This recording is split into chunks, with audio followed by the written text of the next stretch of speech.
Hello friends, welcome to રસોઈ with Jalpa. આજે આપણે બનાવીશું પાલકના હેલ્ધી થેપલા। તો એના માટે આપણે 1 વાટકી લોટ લેવાનો છે, 1 ઝીણી સમારેલી પાલક અને કોથમરી। એક બાઉલમાં આપણે 1 વાટકી લોટ લીધો છે, મોટો વાટકો એ લઈ લેશું। પછી એમાં ઝીણો ઝીણો સમારીને ધોઈને પાલક લીધો છે એ એડ કરી દેશું, અને કોથમીર સમારી અને ધોઈ સાફ કરેલી છે એ, અને કસૂરી મેથી, સૂકી મેથી જો તમારે ના હોય તો લીલી પણ નાખી શકો છો। થોડો અડધી ચમચી અજમો, અડધી ચમચી જેટલા તલ સફેદ, અડધી ચમચી 1 ચમચી જેટલી ખાંડ,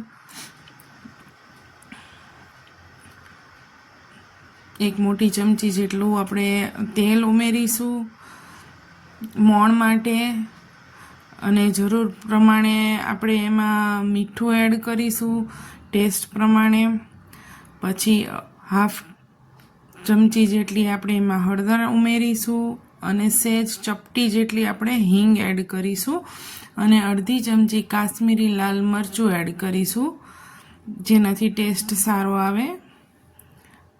અને આપણે 1 મોટી ચમચી જેટલું દહીં એડ કરીશું, 1 થી 1.5 ચમચી જેટલું, જેથી કરીને એમાં થોડું નરમ અને સોફ્ટ ટેક્સચર આવે અને દહીંનો ટેસ્ટ બી સરસ આવે। હવે બધું જ આપણે જે એડ કર્યું છે એ બધું આપણે મિક્સ કરી લઈશું, અને પછી એમાં અડધા ગ્લાસ જેટલું પાણી એડ કરીશું, અને નોર્મલ પરોઠાનો જેવો આપણે બાંધતા હોઈએ છીએ એવો જ આપણે થેપલા માટે લોટ બાંધી લેવાનો છે।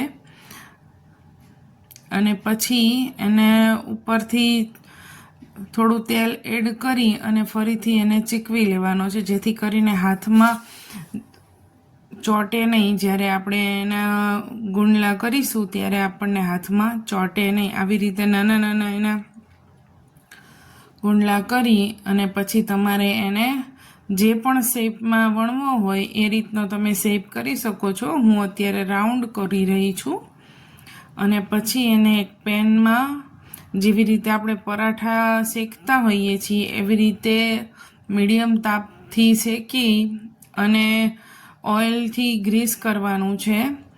જો તમારે ઓઇલ ના લેવું હોય તો એની જગ્યાએ તમે બટર પણ યુઝ કરી શકો છો, અને આને વધુ હેલ્ધી બનાવવા માટે તમે જો છોકરાઓને ટિફિનમાં બી આપવાના હોય તો તમે એમાં ઘીનો પણ યુઝ કરી શકો છો। ઘીથી બી શેકવાથી એકદમ હેલ્ધી બનતા હોય છે થેપલા, કેમ કે આપણે બધું હેલ્ધી લીધું છે। છોકરાઓ જનરલી પાલકની સબ્જીને એવું નથી ખાતા હોતા, તો આપણે એના માટે બધું હેલ્થને ધ્યાનમાં રાખીને લીધું છે, તો ઘી પણ સારું રહેશે। આવી રીતે સહેજ નોર્મલ પ્રેસ કરી અને થેપલાને શેકી લેવાનું છે, અને આ તૈયાર છે આપણા હેલ્ધી થેપલા। એને ઠંડા દહીં સાથે બી સર્વ કરી શકો છો। બચ્ચાઓને જનરલી કેચઅપ સાથે પણ ભાવતા હોય છે, તો એની સાથે બી સર્વ કરી શકો છો, અને ચટણી સાથે બી સર્વ કરી શકો છો। મેં અહીંયા દહીં સાથે સર્વ કર્યા છે હેલ્ધી થેપલા। જો તમને આ ભાવ્યા હોય તો લાઈક, શેર, સબસ્ક્રાઈબ કરજો મારી ચેનલ।